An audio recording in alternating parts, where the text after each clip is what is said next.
something that we need to plan in the future.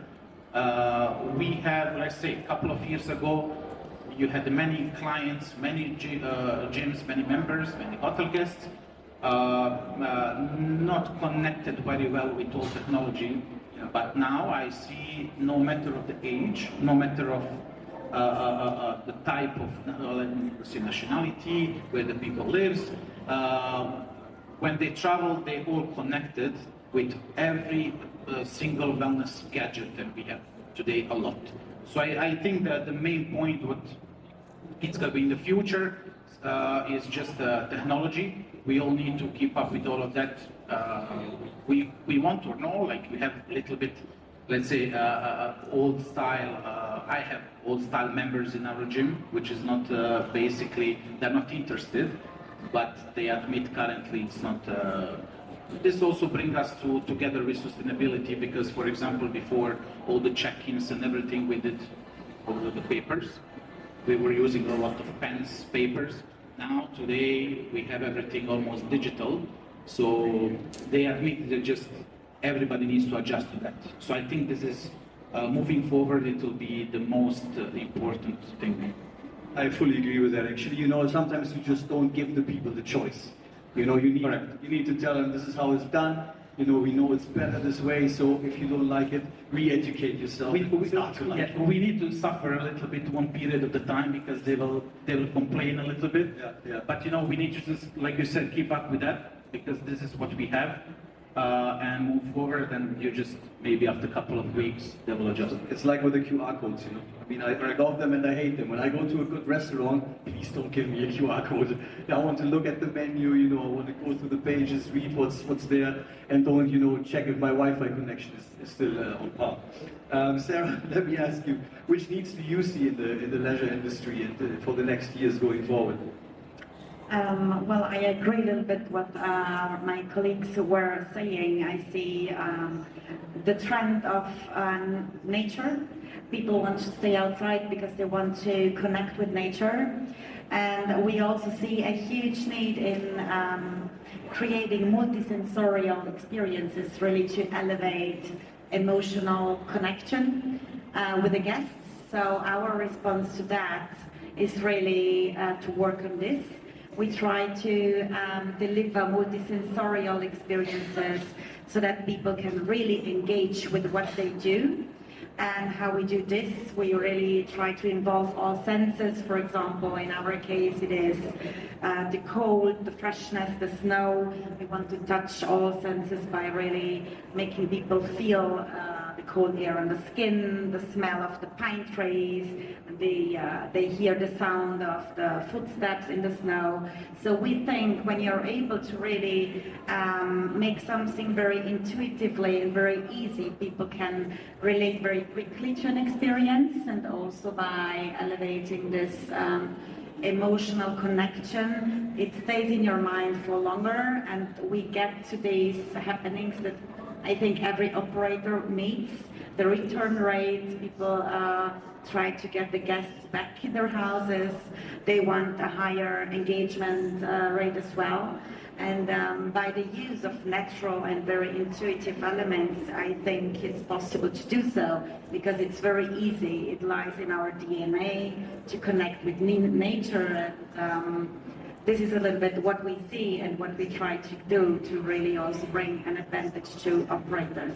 Yeah, and I remember I was just in Italy and obviously met your colleague there, and you showed me these new technologies where you're staring in the snow, and it's this like really natural experience of a snowfall in a hotel environment, and it's just absolutely amazing. And yeah, I mean, obviously coming from a northern part of the world, it's just something that we can resonate and relate to, and it's just a beautiful feeling overall. Mohamed, in your case, what do you do in terms of technologies? Like, obviously don't have a snow room yet, but what do you do on your property level for implementing technologies into the wellness experience? During COVID, most technology devices have died in some areas.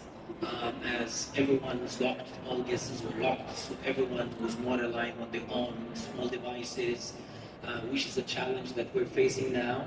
is how to bring all guests at all levels, whether they are young or mid-range or old, how we can restore the right mindset into more interactive activities, not only interacting with their cell phones, touch screen devices.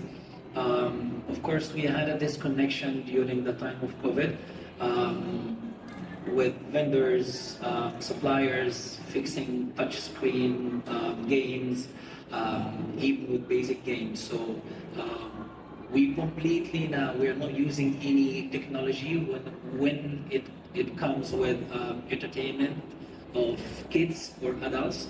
So we rely more only on interactive, outdoor, physical activities. And that remains a question that we throw to technology developers on how can you incorporate technology into an engaging experience with guests at all age that can make it enjoyable as well as the benefit from it. We see now not only kids, only adults, they must rely on devices for the entertainment.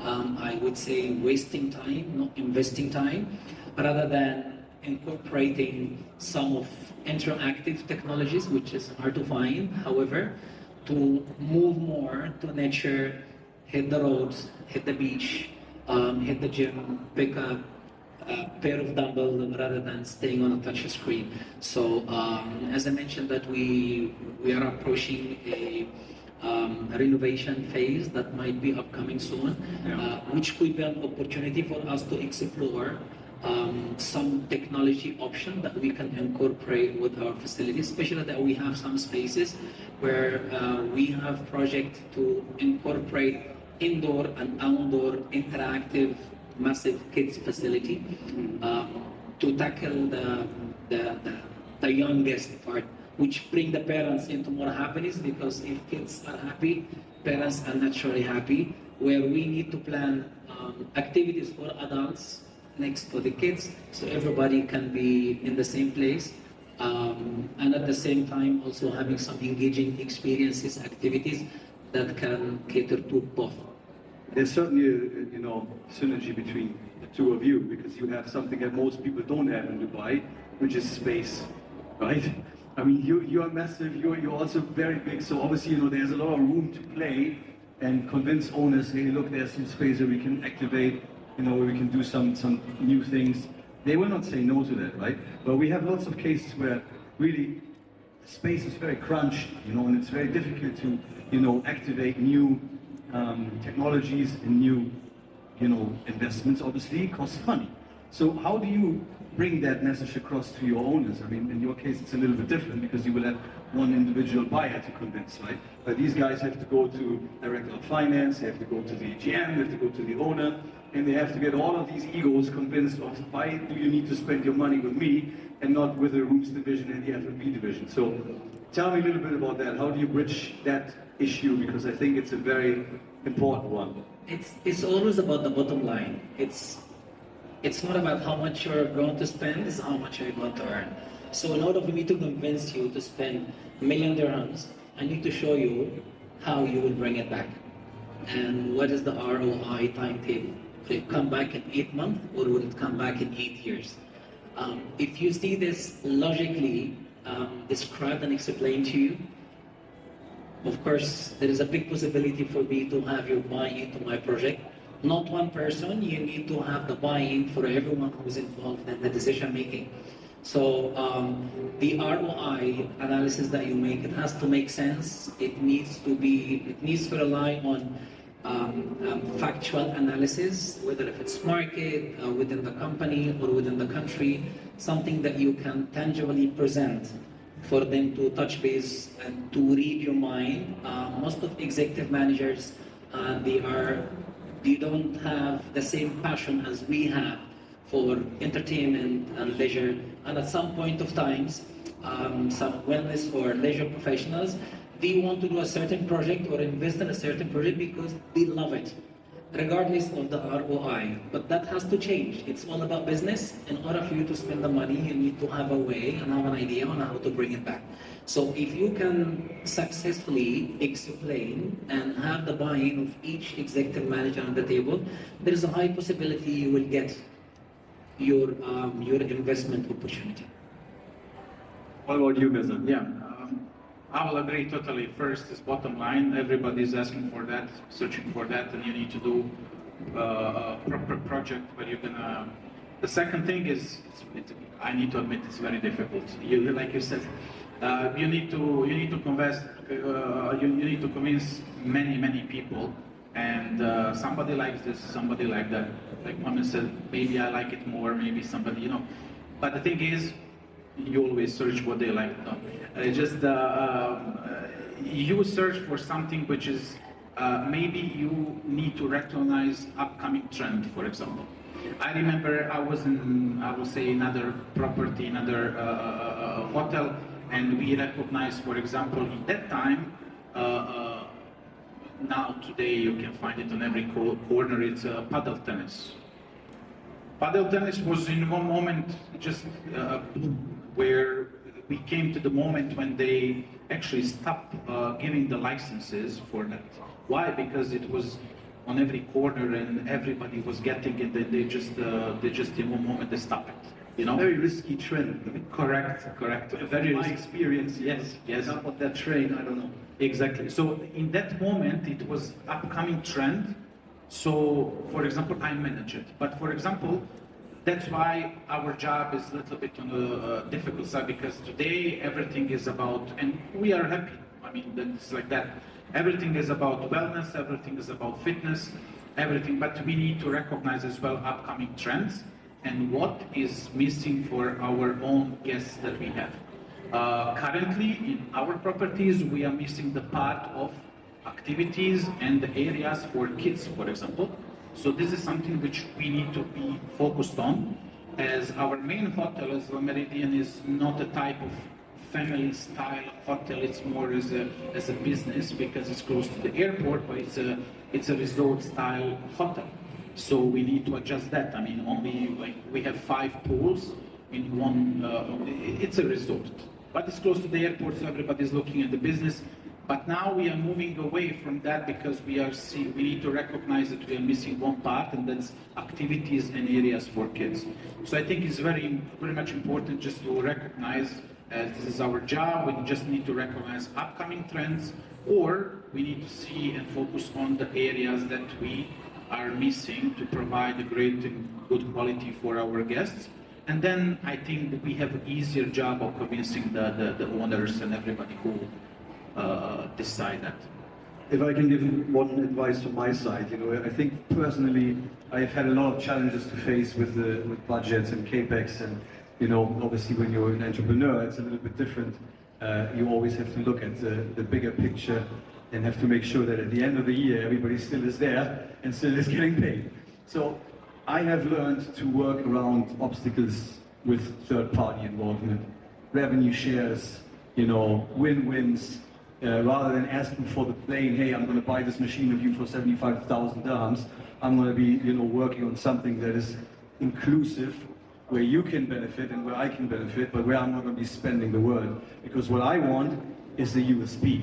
I want people to walk through the door and say, man, this guy has a cryo chamber. Wow. This guy has the whole IV setup and a localized cryo and this and that. Do I have to invest and do I have to put it on my capex? Questionable. If I have the budget for it, yes, why not? But if I want it, and if I really need it as a magnet for people to come in, then why don't I just, work on a revenue share for maybe 2-3 years until I have the business, and then, I move into a buying option. So that would be something that is an option for people who do not have the capex. And I think, if you're working with these egos in the hospitality industry, and you have to convince GM, and you have to convince owners, and obviously the director of finance needs to go and needs to say, hey, look, I've saved so much money, I'm not going to pay for that. Then maybe you present something to him that he will be easier agreeable on, right? And I think, in the UAE also, we have a lot of cultural differences as well, right? Let's think about that. How does that translate into your businesses? You know, obviously for you maybe it's not that much the case, but for the two of you, do you see any issues there with any implementing new leisure trends or any new technologies or whatever with cultural differences? Yes, I can't agree more. By the time you are convincing the people, the trend is already gone. And I went through this own experience when paddle came as a trend to Kuwait. In 1 year, we had number of paddle courts by thousands. Every corner had paddle complex, 20 courts, 13 courts, 10 courts, 24 hours bookings. By the time I took to convince, already the trend has gone, and 50% of all the paddle courts have been dismantled because they already made 4 or 5 times the money they invested in the court, and the trend is no longer there, and everyone is back to tradition racket games such as tennis and squash. So yes, a lot of executive managers, director of finance and GMs do come from different backgrounds. They come from different parts of the world. Some come from Asia, some come from Europe, some come from West. Everyone is coming with a certain mindset of business, and for them to take time and adapt to the Middle East consumer behavior, culture, trends, it takes some time. Industry professional like us who's been in the region for the last 2 decades, we already identified what works and what couldn't work. Spending more years in all GCC countries like in Oman and Bahrain and Qatar and Emirates and Kuwait, you can easily map what would work in which country. But it would take time for the new executive managers who are joining the region for them to realize the difference between the consumer behavior in Qatar and Emirates. They need to spend some time. Yes, there are absolutely cultural difficulties. However, always when we present ideas or projects, we always try to rely on facts, trustworthy analysis, international language that everybody can understand. Always having research is done that are presented on a factual manner and can convince so many people regardless of where they come from or what culture they bring. Mirza, how do you navigate these cultural waters? Yeah, it's it's a very difficult task because we have here in Dubai many people who are coming from all around the world with different areas to, growing up, having their childhood, and then you put them all together here, and then you have a little bit of, not a problem, but it's just the challenges that sometimes we have. As you said, maybe your director of finance is from, let's say, Europe. Maybe your general manager is from Asia.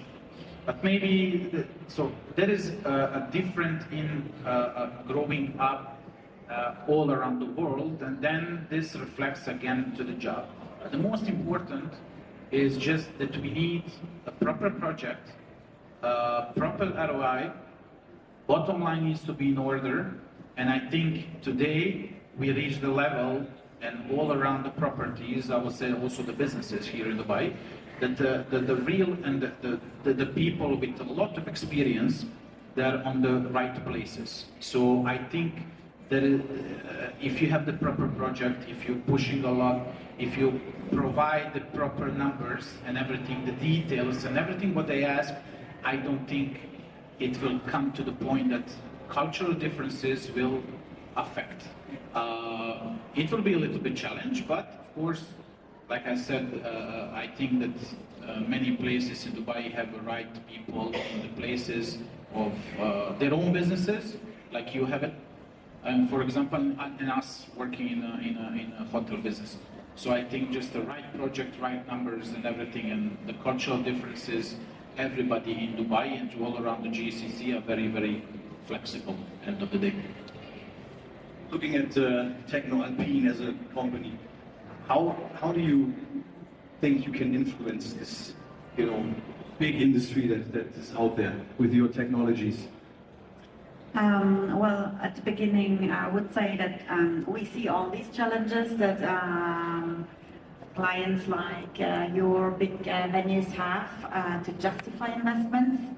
But at the same time, we see a huge opportunity to really also, next to what are the KPIs that are really facts and figures that we all know, that can be taken into account. Very often it's also the differentiation factor. So how can we help them to really differentiate their offerings by really targeting the people that they want to get in their houses? And this is what we do. So we bring together technology, a combination of different technologies to enable an experience that is unique. And also we try to really do offerings that open up the audience, so that can be personalized, customizable with the time, so that they are more flexible. I think this is a very important value because if they invest in a technology which then needs to be the same for 20 years, it's more difficult because in the end it's all about REO. But if you're able to change situations by the use of software or changes within the technology, and you can create different experiences, it's much more helpful. So this is what we try to do to help them to bring up new ideas and new experiences. Fantastic.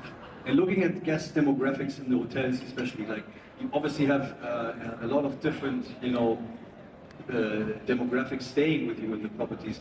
Is there any differences on how you approach your operation there, Mirza, in your case? I think that's as well, let's say 10 years ago, it was totally different picture. Now I think because people travel a lot, people stay in the hotels a lot, I think that different approach reduces a lot for us. Because all around the world now, and we have the same or similar technologies, let's say in the fitness center, in the wellness centers, in the spas, they're very similar, so many people just adjust to that. I think that was, if we take 10 to 15 years ago, it was not that big, not that much, so we need to approach differently to the guests according to, let's say, the areas where they're coming from. Now, I honestly, from my perspective and my experience, that difference has reduced. So I just believe that all the change and everything after the COVID, and how, as you see, all the airlines and hotels are quite full, and there is a lot of traveling happening. I think that difference, what we had before, just reduced. So from our perspective, currently, sometimes, even if you see the differences or something, it's very minimal. So we, from our perspective as a customer service, we approach everybody the same way, and I think that's most important now. Before, yes, we were trying to adjust according to their wishes or everything what they need, but now I think that's the difference. It's also easier for you, right? Correct. Yes. Yes. Certainly it is. And in your case, Mohamed, do you do anything different for looking at the different demographics in the hotel? Yes. Within our hotel, we do both. We have set of standards that we have to meet for every single guest that is there for us as per the brand that we need to follow. We do adjust for our long-term staying guests. We do have a lot of club members who are members in the same club for the last 10, 15 years, even before Jumeirah takes on the property.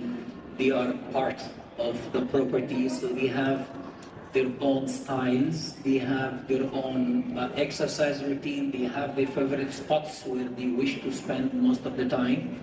And we do focus on how we can keep them happy doing what they used to do, and how we can enhance this experience with them. So for the frequent travelers who are staying for a weekend, for 1 week, or coming for business, yes, we do follow the set of standards that we have, so everybody receives the same.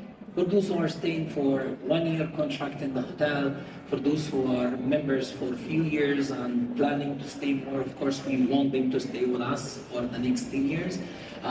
We have to personalize some activities for them.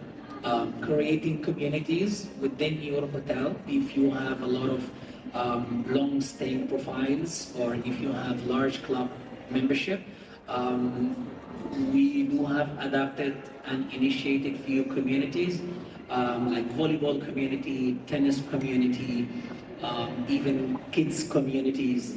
Now, kids are bringing the parents to the membership clientele. So those communities attract more, organizing a lot of events for those communities amongst other clubs.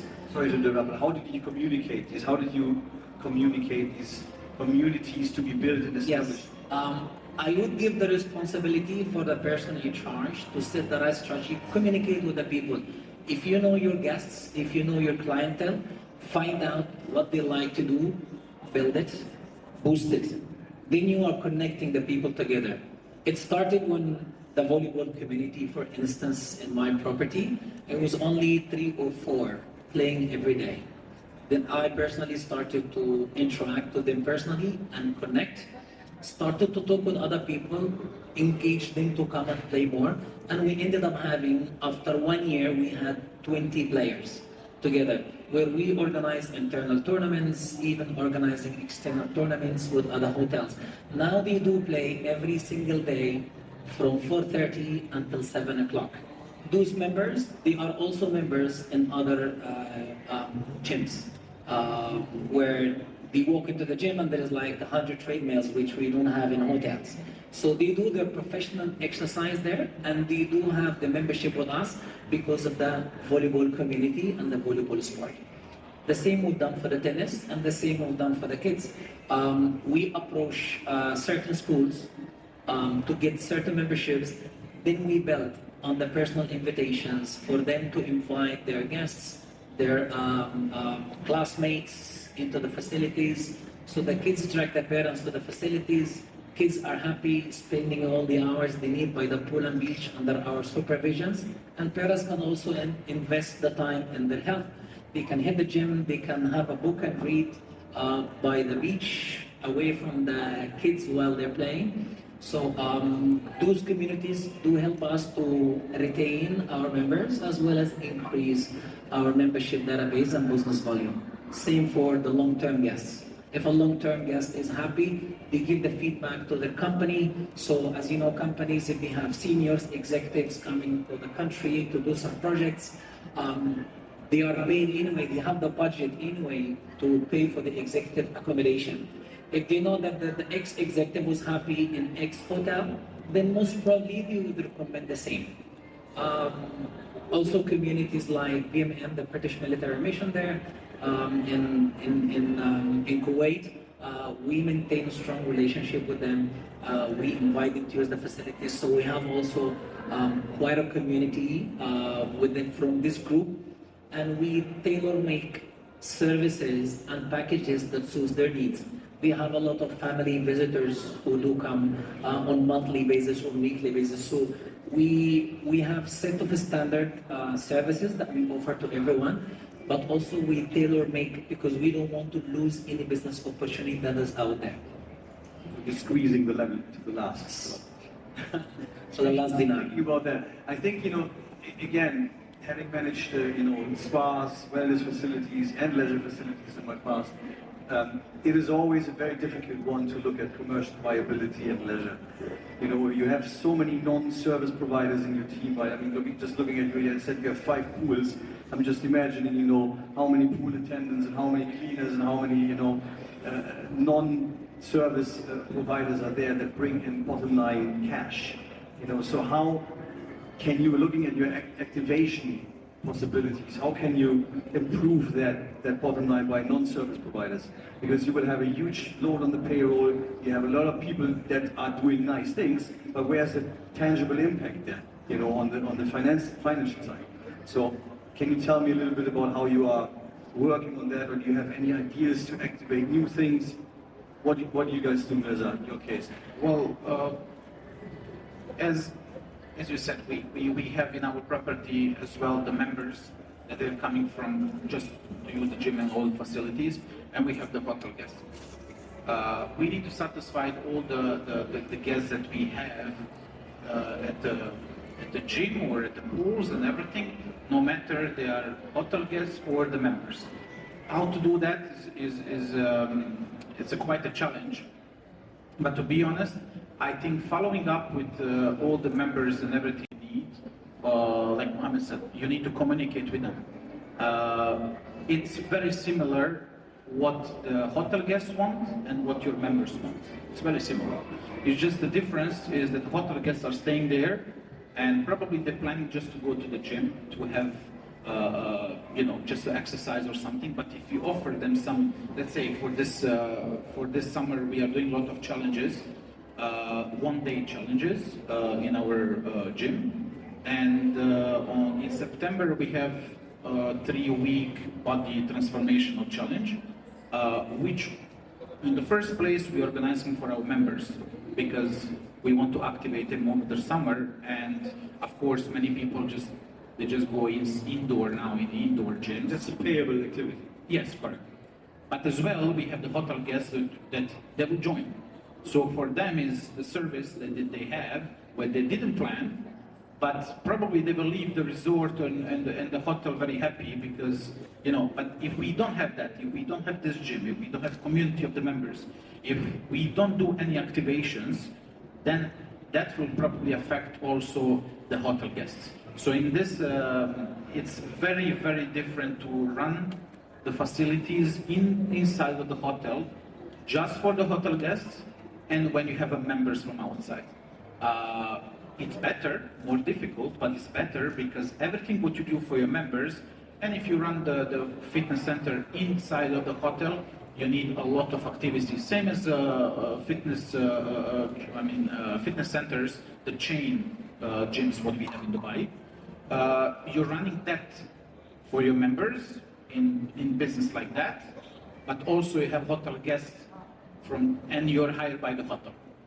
So that's the focus, but also you need to bring a pretty much big business for your members as well. I think you need to be a little bit brave as well, right? So Correct. There's a lot of reluctancy, what I see in the industry, with people just stepping on other people's feet. You just need to do it because nobody else is doing it. So go to the GM and say, hey, listen, I want my fitness instructor to do back, neck, and shoulders massages, or apply some powerful menthol and arnica gel on people's legs after they've done their session. I want to charge 100 dirhams for it. Can I do that? GM would be like, what the heck? You're not a therapist. I don't want to do anything else but applying some,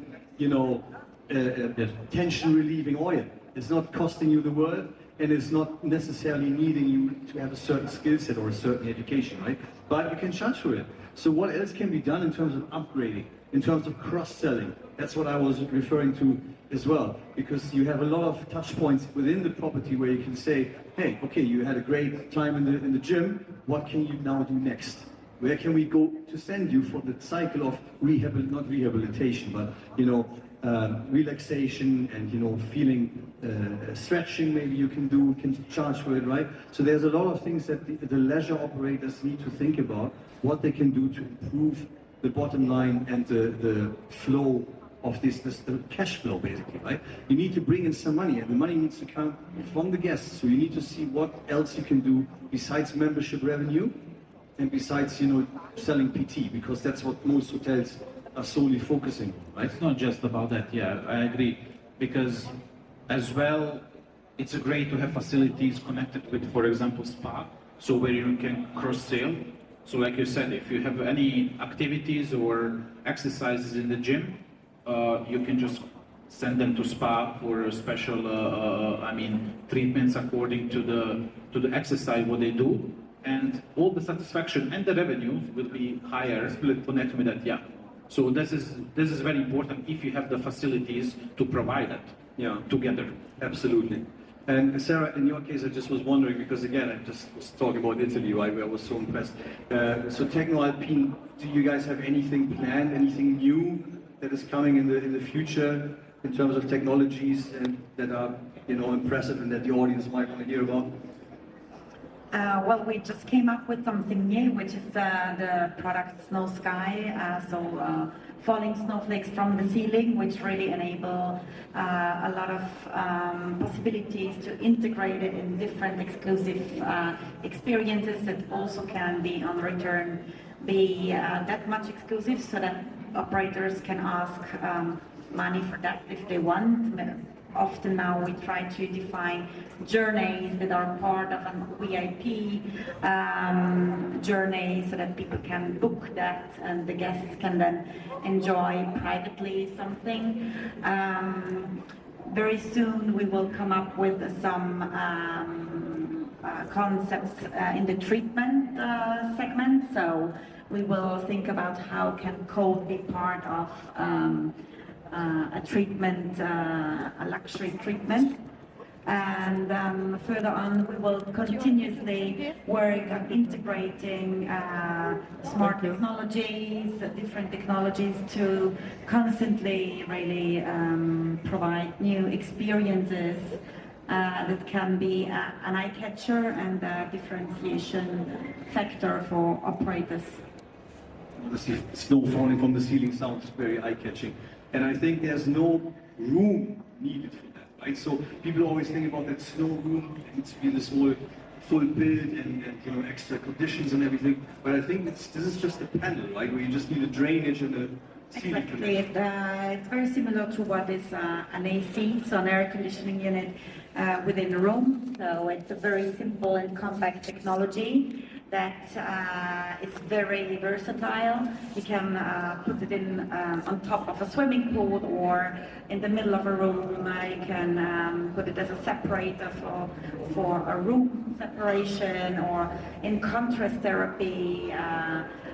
Yes, instead of or complement to experience showers, for example. So they're very. There are a lot of different ways of how you can put it, and we are here, and we are lucky to have a stand here, so we have the chance to show all our concepts. Certainly very impressive stuff, that's for sure what these guys are doing. So I think our time is already up. It was amazing panel, so thank you so much for all the great insights. And I think the key takeaways definitely is, you know, looking at trends, analyzing the market, stepping on people's feet and trying to get the budgets across the line.